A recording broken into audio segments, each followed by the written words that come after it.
I'm like you, he said. I remember everything. I stopped for a second. If you remember everything, I wanted to say. And if you are really like me, then before you leave tomorrow, or when you're just ready to shut the door of the taxi, and have already said goodbye to everyone else, and there's not a thing left to say in this life, then, just this once, turn to me, even in jest, or as an afterthought, which would have meant everything to me when we were together, and, as you did back then, look me in the face, hold my gaze, and call me by your name.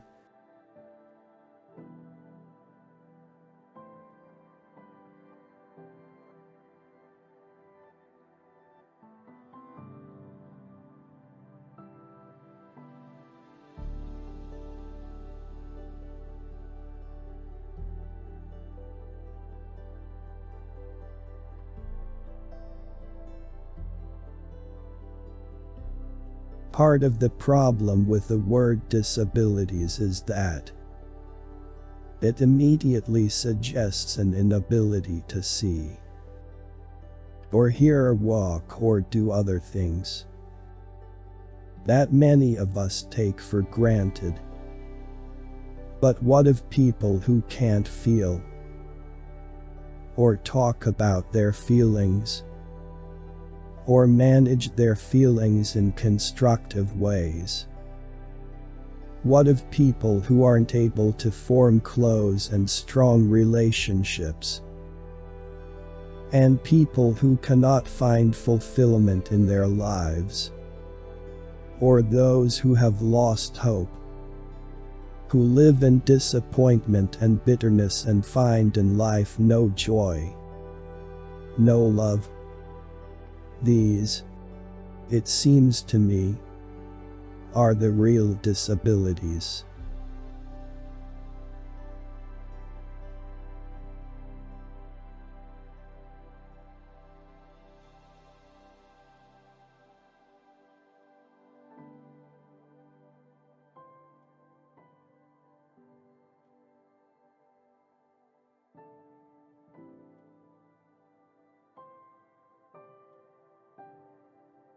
That's what real love amounts to. Letting a person be what he really is. Most people love you for who you pretend to be. To keep their love, you keep pretending, performing. You get to love your pretense. It's true. We're locked in an image, an act. And the sad thing is, people get so used to their image, they grow attached to their masks. They love their chains. They forget all about who they really are. And if you try to remind them, they hate you for it. They feel like you're trying to steal their most precious possession.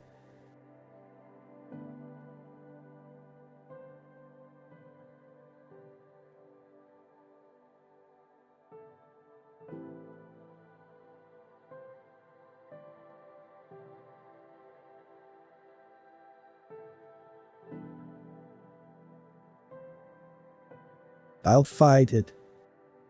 I'll fight it for you. Don't you worry about me, Hazel Grace.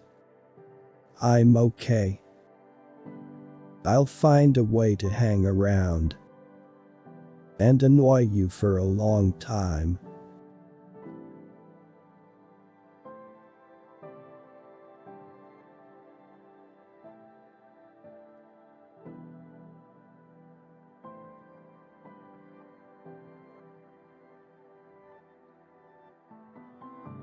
What greater gift than the love of a cat?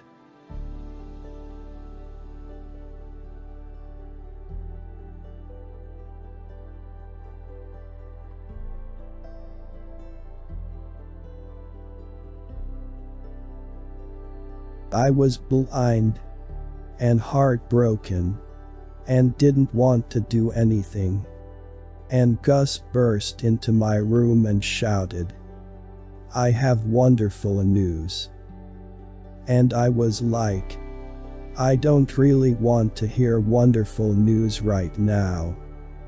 And Gus said, "This is wonderful news you want to hear." And I asked him, "Fine.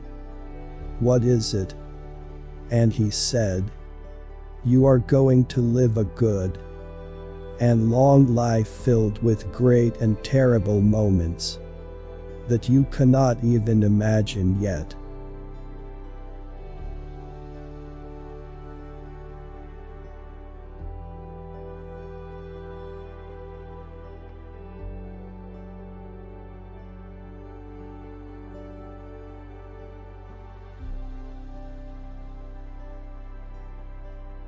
She wanted something else. Something different. Something more. Passion and romance. Perhaps. Or maybe quiet conversations in candlelit rooms. Or perhaps something as simple as not being second.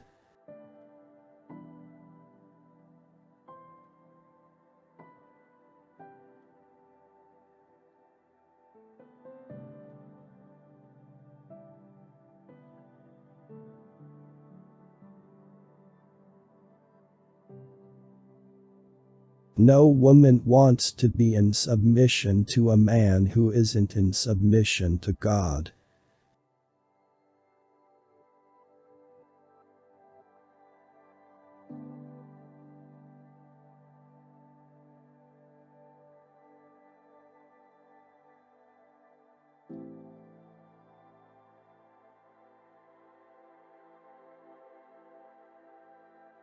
Just because you're beautiful and perfect, it's made you conceited.